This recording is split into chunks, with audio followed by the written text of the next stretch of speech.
Hi guys, welcome again to the Nourishing Roots channel, where I'll be showing you how to love food, adore your body and become your authentic self.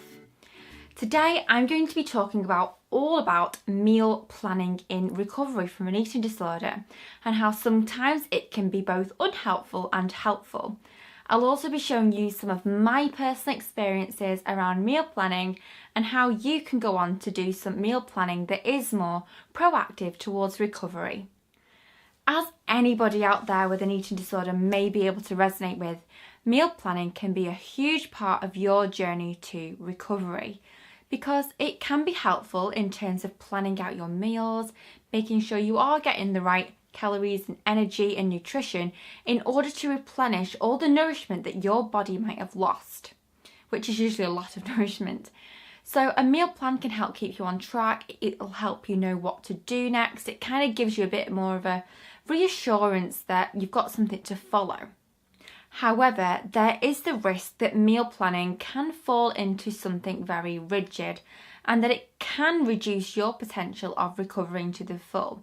Because when you meal plan in a rigid way, it can stop you from being spontaneous around food. It can stop you from being able to eat over your normal amount of calories that you'd normally eat. And it kind of keeps you in this restrictive eating disorder bubble.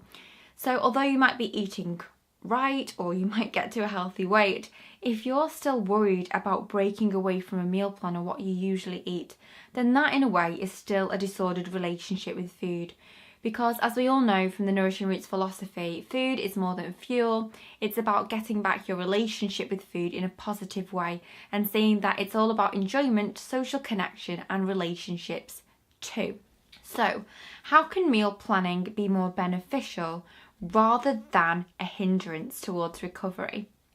Well, I'll share that with you in a moment, but let me just share with you some of my personal experiences of meal planning.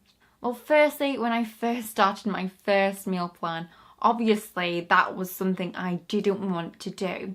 But over time, I gained so much reassurance with it. It helped me to find my wings a little bit around food. It helped me to, set myself some challenges around different fear foods that I wanted to eat and also set the amount of nutrition that my body needed. However, over time, the way that I structured my meal plan just became more rigid.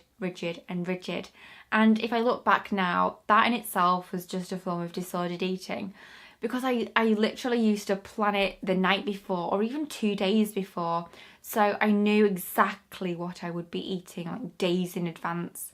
So it was mentally exhausting for me, and my mummy was helping me with this because I would feel so anxious if I ate something that was away from the meal plan or something popped up that was out of my control. I would panic. And when I mean panic, like literally shaking in panic, whether my meal had gone past a certain time. It was 5 minutes past 1 o'clock and my meal was at 1 o'clock, so oh my gosh, I can't have the meal anymore. And it was so restrictive. To give you another example, what happens if you get invited out by a family member at 2 o'clock or 3 o'clock for a late afternoon lunch, but because you have a certain type of lunch at 1 o'clock, then you can't go or you won't allow yourself to go. So that's not very healthy for your mental well-being because you're restricting yourself from your social and cultural relationships. But as I've found over the years, meal planning can be adapted so that it is helpful towards recovery. So what do I mean by that, and what is beneficial meal planning? Well, beneficial meal planning is based on a more compassionate method of meal planning. And so that means that you allow more flexibility with your meal plan. So rather than actually making it out as though you have to eat certain things at certain times, it's actually about just having a set of meals, a set of snacks that you know that you like and enjoy, and that you can schedule them in either on the day or beforehand and change them in line with your physical, psychological, cultural, and your social needs. So for me, what that looks like is, well, not now because I'm recovered now, but when I was in recovery, it would mean simply getting out a sheet of paper or my journal, which I love my journal and my pens and my colours, and writing down a list of main meals that I liked or wanted to try. So that was a mixture of safe meals and also when I mean safe, is like meals that I felt comfortable with, and also fearful meals. So meals that at the time felt really anxiety provoking to eat, because as I'm sure many of you out there with eating disorders experience, there's a lot of foods that can be quite triggering, anxiety provoking, and the thought of having a mixture of those in one meal can just feel like oh my gosh, I can't eat that meal. So when you kind of write this list out, you're kind of acknowledging that, okay, I've got some safe things on there, things that I feel more comfortable with. But I've also got some challenges on there, because it's important to test the boundaries that we've set ourselves. Otherwise, they won't move any further on. The same goes for things like our snacks. So what I would do is make sure that the snacks that I had were different. I'd make sure that when I'd scheduled in a snack that I wasn't eating the same thing all the time. And to let you into a little secret, I loved Naked bars. I still love Naked bars, but at one point I was literally living off them. I'd have them for part of breakfast, lunch, dinner, snacks, supper, you name it, because it felt safe. Now, to the outside, that looked healthy because I was eating something. My family were relieved that I was eating something. But it wasn't me being healthy, because it was still me just relying off safe food. So to get out of that mode of relying on safe food, a meal plan can really help with that, because you can write a list of the snacks and meals that, you know, really test your boundaries. It might be cake, it might be something like pastry, or just about anything that usually fills you with anxiety. Because unless you follow certain dietary rules for ethical reasons, or dietary reasons in terms of you having an allergy, then no food should instill you with a sense of fear, and neither should it instill you with a sense of guilt or shame either, or fear about feeling that guilt and shame after eating. So in a nutshell, a beneficial, compassionate meal plan for me was something that looked like a list of foods that I could eat and foods that I would challenge myself to. So I would schedule those into the week coming. And, you know, if all those things didn't happen, then that was fine. I'd usually try and do it the night before, but if that didn't happen, that was fine. And also, if there was a meal coming up that was with family and friends, that was fine too. And another important note that I'll have to make here is that the meal plan is usually best if you kind of venture away from rigidly calorie counting.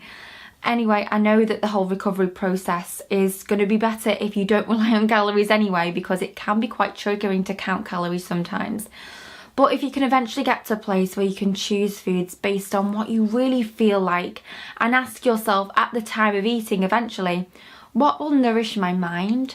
What will really satisfy my taste buds, and what will nourish me physically, psychologically and socially too.